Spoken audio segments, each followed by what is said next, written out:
வணக்கம் நண்பர்களே. இன்றைக்கி காலையில் எந்திரிச்சு நம்ம கட்டுத்தரைக்குள்ளே வந்த உடனே நம்ம கோழி வாத்து எல்லாம் நல்லா சத்தம் போட்டுட்டு இருந்ததுங்க. முன்னையெல்லாம் பார்த்தா நம்ம மாடு தான் நம்மளை பார்த்தா கத்தும். இப்போ கோழி ஆடு எல்லாமே காலையில் தீவனம் போடுவாங்க அப்படின்னு சொல்லிட்டு நம்மளை பார்த்த உடனே எல்லாம் கத்த ஆரம்பிச்சிருது. அதனால் நான் வந்த உடனே எல்லாத்துக்கும் தீவனத்தை போட்டு விட்டுட்டு அப்புறம் தான் வீடியோ எடுக்க ஆரம்பித்தேன். வாத்துக்கெல்லாம் எடுத்த உடனே தண்ணியில் போய் ஒரு ரவுண்டு நல்லா நீச்சல் அடிச்சுட்டு தான் வந்து தீவனமே எடுக்கும். இந்த இடத்துல பார்த்திங்கன்னா முன்னே மண் கொட்டி வச்சுருந்தேன். இப்போ இந்த இடத்துல இந்த மரத்தையும் பிடுங்கிட்டு மண்ணெல்லாம் நீட்டாக மட்டம் கட்டி விட்டாச்சு. கோழி ஷெட்டுக்கு பின்னாடி தான் நம்ம ஆட்டு ஷெட்டுக்கு போகிற வழி. அங்கே முதல்ல மண் கொட்டி இருந்துச்சு, ஆனாலும் கொஞ்சம் குழியாக இருந்தது. அதனால் நல்லா மட்டமாக அங்கேயும் கொஞ்சம் மண் கொட்டி தண்ணியெல்லாம் விட்டு நல்லா தொளிச்சு விட்டு பண்ணியாச்சு. தண்ணி தொளிக்காமல் விட்டோம்னா கோழிக்கு இது ஏதாவது போச்சுன்னா பறச்சு விட்ருவோம் அப்படின்ட்டு தண்ணி ஓஸ் போட்டு நல்லா அடிச்சு விட்டாச்சு. இதெல்லாம் பார்த்து முடிக்குங்காட்டி குப்பை அள்ளுறதுக்கு ஆள் வந்துட்டாங்க. சரின்னு நம்ம டிராக்டர் எடுத்து குப்பை அள்ளுறதுக்கு கொண்டு போய் அந்த இடத்துக்கு சுட்டு நிறுத்திட்டு வீட்டுக்கு போய் சாப்பிட்டு விளாண்டு போயிட்டேன். சாப்பிட்டு வர்றதுக்குள்ளே ஒரு லோடு போட்டாங்க. இங்கே இருக்கிறது எல்லாத்தையுமே அள்ளி நம்ம கொண்டு போய் தீவனப்புல் காட்டுக்கு போட்டலாம் அப்படின்னு சொல்லி இன்றைக்கி அள்ளுறதுக்கு ஆள் வர சொல்லியிருந்தோம். அவங்களும் வந்துட்டாங்க. ஃபஸ்ட் லோடு அள்ளிட்டாங்க. இது பார்த்திங்கன்னா நம்ம வீட்டுக்கு பின்னாடியே தான் கடைசியில் இருக்கிற வயலில் கொண்டு போய் கொட்டிகிட்ருக்குறோம். இதில் தீவனப்புல் வச்சு ஒரு 5 வருஷம் 6 வருஷம் அந்த மாதிரி இருக்கும். ரொம்ப நாள் ஆயிடுச்சு. வளர்ச்சி கொஞ்சம் குறைஞ்சிருச்சு. அதனால் ஃபுல்லாகவே வந்து அழிச்சிட்டோம். நான் ரொட்டேட்டரை போட்டு ஓட்டி விட்டு அதுக்கப்புறம் 9 கலப்பை போட்டு 4-5 உழவு ஓட்டியாச்சு. 4-5 டைம் ஓட்டினா தான் புல் வராமல் இருக்கும், நல்லா காடு பொது கிடைக்கும் அப்படின்னு சொல்லிட்டு ஓட்டி விட்டு குப்பை போட்டிருக்கிறேன். இது பார்த்திங்கன்னா அடுத்த நாள் நான் வந்து குப்பையை வந்து அதே அன்னைக்கு உதற சொல்லிட்டேன். அதனால் எல்லாம் உதறி விட்டாங்க. நைட்டு நான் வந்த உடனே நைட்டில் எல்லாம் ஓட்டி விட்டேன். திடீர்னு மழை இது வந்துருச்சுன்னா தொல்லையாக போயிடும் அப்படின்னு சொல்லிட்டு நைட்டு எல்லாம் உழவு ஓட்டி விட்டுட்டேன். அதுக்கப்புறம் ஆளுங்க வந்து பாத்தி பிடிச்சாங்க. காலையில் வந்து பார்க்கும்போது எல்லாம் நீட்டாக பாத்தி பிடிச்சி வச்சுருந்தாங்க. இன்னும் கொஞ்சம் பெண்டிங் இருக்குது வேலை. அப்புறம் நம்ம ஆட்டு ஷெட்டுக்கு வந்தேன். அங்கே நின்றுட்டு பார்த்து தேங்காய் வெட்டிகிட்டு இருந்தாங்க. ஒரு 2-3 நாளாக வந்து தேங்காய் வெட்டிகிட்டு இருக்கிறாங்க. அதில் ஒருத்தர் மேலே வந்து எண்ணி தேங்காய் எத்தனை இருக்குது அப்படின்னு போட்டுட்ருக்குறாரு. மற்றவங்கெல்லாம் காட்டுக்குள்ளே இருந்து அங்கங்கே மரத்துக்கடியிலேருந்து பொறுக்கிட்டு வந்து வண்டியில் கொட்டிகிட்ருக்குறாங்க. அந்த கடைசியில் பாருங்கள் ஒருத்தர் மரத்துலேருந்து இறங்கிட்டு இருக்கிறாரு.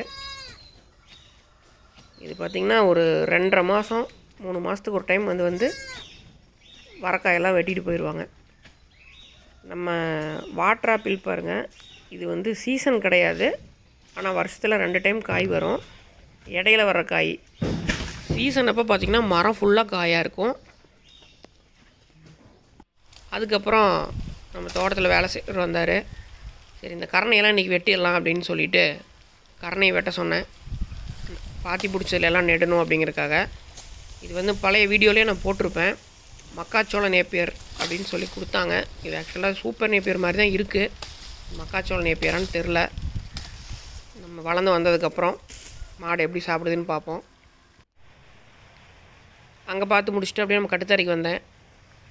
நம்ம தோட்டத்தில் வேலை செய்கிற கட்டுத்தரை வேலையெல்லாம் முடிச்சு எல்லாம் கூட்டிகிட்டு தான் அங்கே தீவனப்புல் வெட்ட வந்தார்.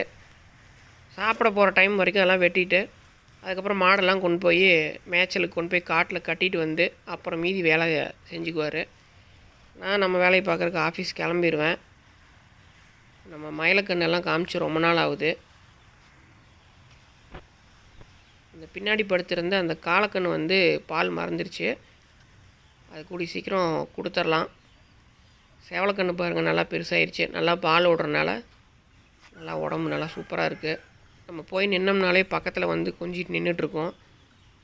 அதனோட அப்பா வந்து நம்ம காராம்பஸ் காலை பார்த்திங்கன்னா நான் போய் நின்னனாவே ஃபஸ்ட்டெல்லாம் சின்னதாக இருக்கும்போது கிட்ட வந்து நிற்கும். இது வந்து அதனோட அம்மா காராம்பஸ் மாடு, மயில மாடு எல்லாமே அப்படியே எந்திரிச்சு நின்றுட்டுருக்குது. கட்டுத்தரையெல்லாம் இப்போ தான் கூட்டி முடித்தாங்க. அப்போ எந்திரிச்சது அப்படியே நின்றுட்டே இருக்குது. மயிலக்காலை மட்டும் படுத்துக்கிச்சு. அது எல்லாமே நின்றுட்டுருக்குது. காராம்பஸ் காலை ஆரம்பத்துலேருந்து இப்போ வரைக்கும் நம்ம போய் நின்னோம்னா அப்படியே கம்மன் நின்றுட்டு அமைதியாக இருக்கும். எந்த இதுவும் பண்ணாது. அப்படியே தொட்டு 2 நீவிட்டு டெய்லியுமே பார்த்திங்கன்னா நான் வந்த உடனே காராம்பஸ் காலையை தொட்டு 2 நீவி விட்டு தான் போவேன். அது வந்து கண்ணுக்குட்டியிலேருந்தே அந்த செவலக்கண்ணு எப்படி நின்றுச்சோ அதே மாதிரி அதுவும் அமைதியாக நிற்கும். ஆனால் மயிலக்கால் அப்படி நிற்காது. நம்ம கிட்ட போனோம்னாவே தூர போயிடும். நம்ம கிட்ட போய் படுத்திருந்த இடத்த விட்டு எந்திரிக்காமல் படுத்திருக்கு பாருங்கள். இந்த வேலையெல்லாம் முடிச்சுட்டு வந்து சோளத்தை கொஞ்சம் விதைச்சி விடுங்க அப்படின்னு சொல்லியிருந்தேன். பார்த்தா சோளம் கம்மியாக தான் இருக்குது அப்படின்னு சொன்னார். சரி கம்பு இருக்குல்ல, கம்பு போட்டு விடலாம் அப்படின்ட்டு கம்பு விதைக்க சொல்லியிருந்தேன். இன்னொரு 2-3 மாதத்தில் வந்து வெய்ய காலம் வந்துடும். அப்போ தீவனமெல்லாம் பற்றாக்குறையாகும். அப்போ வந்து தென்னை மரத்து நிழலில் மாட்டை கட்டிக்கலாம், அப்படியே காட்டுக்குள்ளே கட்டி மேய்ச்சிக்கலாம். மாடு மேய்ஞ்சது போக மீதி இருந்தால் ரொட்டேட்டர் போட்டு ஓட்டி விட்டோம், தென்னை மரத்துக்கு நல்லா உரம் அப்படின்னு சொல்லிட்டு விதைச்சிட்டு இருந்தோம். அதெல்லாம் முடிச்சுட்டு நம்ம காட்டில் வேலை செய்கிறவர் சாயங்காலம் ஆயிடுச்சு. அவரோட வேலையை முடிக்கிறதுக்கு நானும் உழவு ஓட்டி முடிச்சுட்டு ஆஃபீஸ் போயிட்டு வரங்காட்டி காலையை போய் அவுத்துருக்காரு. அது அவுக்கிறதுக்கு காலை நிற்கவே மாட்டேன்ருச்சு, கிட்டையே விட மாட்டேன்ருச்சு. அப்புறம் என்னையை கூப்பிட்டாரு, காலை விட மாட்டேங்குதுங்க அப்படின்ட்டு. சரின்னு நான் போனேன். அவர் ஏதோ மிரட்டிட்டாரா என்ன பண்ணாருன்னு தெரியல. நான் போனாலும் என்னை அவுக்கவே விடாமல் அப்படியே சுற்றிக்கிட்டே வந்துச்சு. அப்புறம் கொஞ்சம் நேரம் போராட்டத்துக்கப்புறம் நம்ம ஏதோ அப்படியே அவுத்து கட்டுத்தரைக்கு கொண்டு வந்துட்டேன். இனிமேல் வந்து நம்ம ஆள் வந்து பிடிக்க மாட்டாருன்னு நினைக்கிறேன் இது இருக்கிற ஃபோர்ஸுக்கு. அதுக்கப்புறம் கட்டுத்தரைக்கு வந்ததுக்கப்புறம் மோகனூர்லேருந்து ஒரு மாடு ஒன்று காலை சேர்த்துறக்காக கொண்டு வந்துருந்தாங்க. ஒரு காராம்பசு மாடு.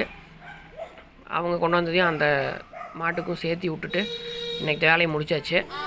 நைட்டு பார்த்திங்கன்னா நியூ இயருக்கு கேக் வெட்டணும் அப்படின்னு சொல்லி நம்ம குட்டி பசங்கள்லாம் ஆசைப்பட்டாங்க. சரி இருங்கடா வெட்டலாம் அப்படின்னு சொல்லிட்டு போய் கேக் வாங்கிட்டு வந்தோம். எப்போயுமே வந்து நியூ இயர் அப்போ அதிகமாக பசங்க இருக்க மாட்டாங்க. இந்த டைம் எல்லோரும் இருக்கலாம், கேக் வெட்டலான்னு ஆசைப்பட்டாங்க. சரின்னு கேக் வாங்கிட்டு வந்தோம். சமைத்து போய் அது பற்ற வைக்கும்போது பயந்துட்டோம். நான் ஒரு 2 கிலோ வாங்கிட்டு வந்திருந்தோம் ஐஸ் கேக்கு. பசங்கள்லாம் ஆசையாக என்ஜாய் பண்ணாங்க.